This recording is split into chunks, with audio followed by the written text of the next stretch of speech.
Hello, everyone. Welcome back to Lucky English for Beginners. I'm Sanya. And I'm Ali. We are very happy you are here with us again today. Before we get started, a quick reminder. If you enjoy learning English through relaxed and real conversations, please press the like button on this episode right now. Yes, and subscribe to Lucky English for Beginners. When you subscribe, you are not just helping the channel, you are helping your own English improve step by step. Today's episode is a little special. It really is. We prepared this one because one of our listeners specifically asked for it. And if that listener is you, yes, we know you are listening, you will know straight away what we are going to talk about.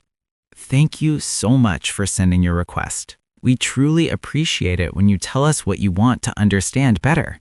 That's correct.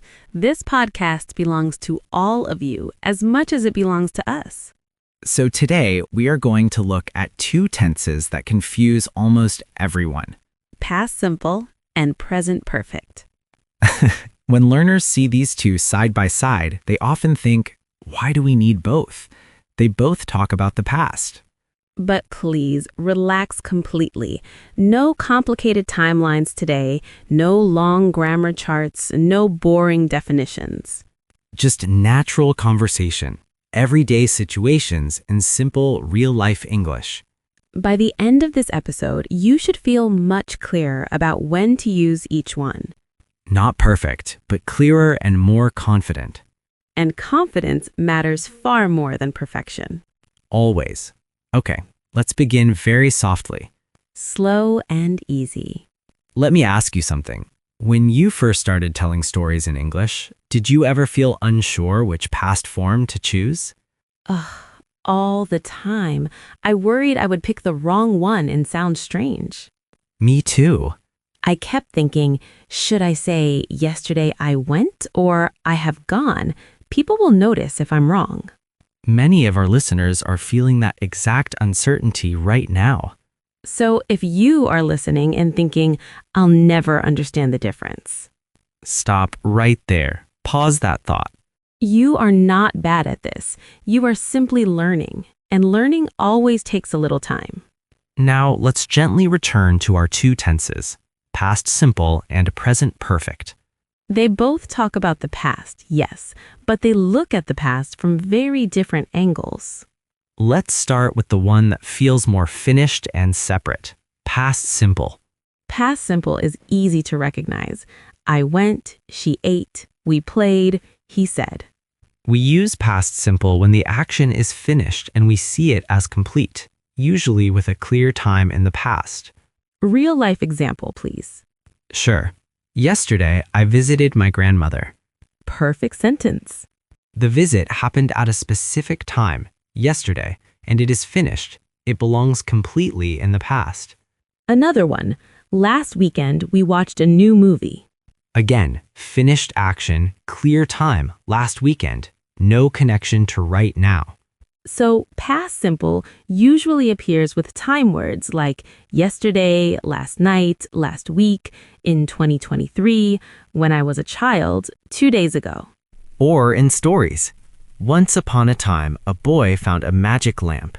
It feels like a closed chapter. Now, listeners, think of something you did yesterday. Say it out loud with us. Yesterday, I woke up late. Yesterday, I ate burrata for breakfast. Yesterday, I talked to my friend on the phone. That's the feeling of past simple, done and complete in the past. Okay, let's move forward very slowly. Now we come to present perfect. Have, has, plus past participle. I have eaten, she has arrived, we have finished.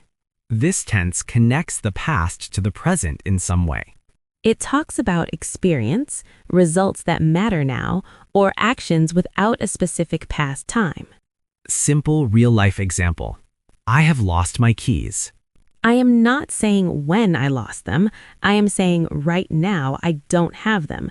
The result is important at this moment. Another one. I have been to Murray 3 times. That is life experience. The trips happened sometime in my life.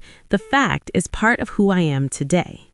So present perfect usually shows life experience, ever, never, once, several times, recent actions whose result is still here, I have just finished my homework, it's done now, or situations that started in the past and continue or affect now. I have lived in Lahore for 10 years. Important. We do not use specific past time words like yesterday with present perfect. Wrong. I have seen him yesterday. Correct. I saw him yesterday. Past simple with specific time. Present perfect feels open. It links then to now. Let's compare the same situation. I ate breakfast at 8 o'clock. Past simple. Finished specific time. I have eaten breakfast. The important thing is I am not hungry now. Another one. She visited Lahore last month. Past simple. Complete trip in the past. She has visited Lahore. Present perfect. She knows the city from experience. See the difference? One is closed. One is still connected to today. Now slow down again. Past simple equals finished actions in the past, often with clear time. Present perfect equals past actions connected to now. Experience, result, unfinished time. Easy to feel once you notice it. And remember, you do not have to get it right every time today. Just let it sink in slowly. Before we go deeper, one important reminder. Yes? Making a mistake between these two is not a big problem. Staying silent because you are scared of choosing wrong, that is what really stops progress.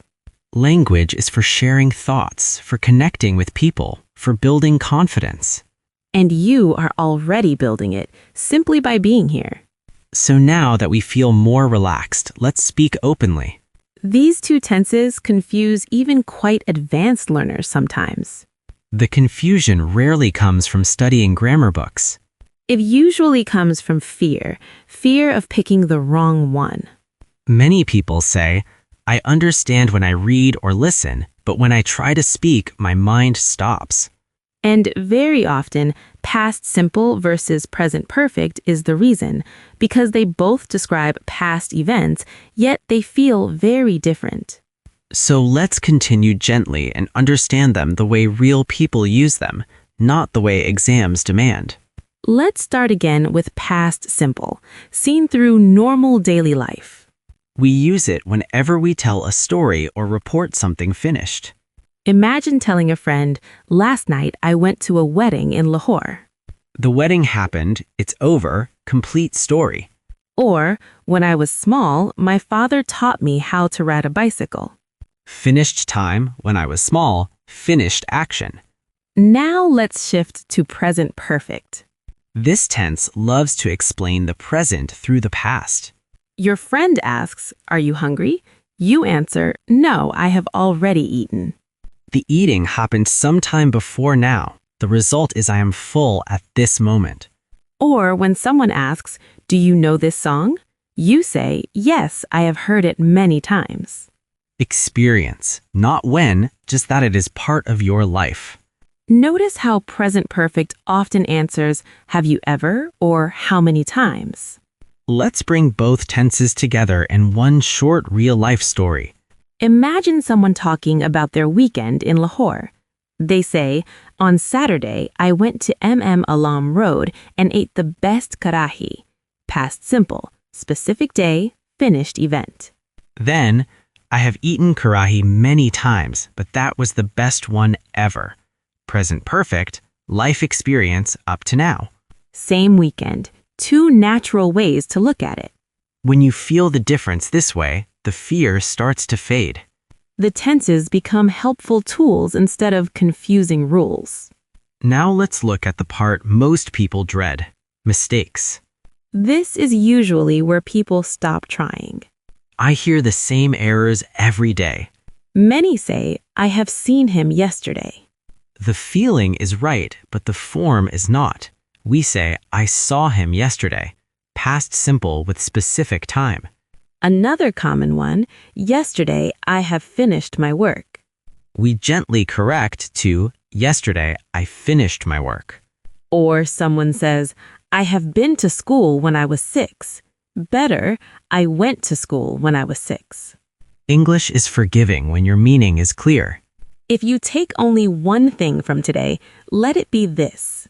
English is not about zero mistakes. It is about being understood. Past simple lets you tell finished stories with clear times. Present perfect lets you connect past experiences to the present moment. No need to hurry. No need to fear small errors. Just keep speaking. Keep listening.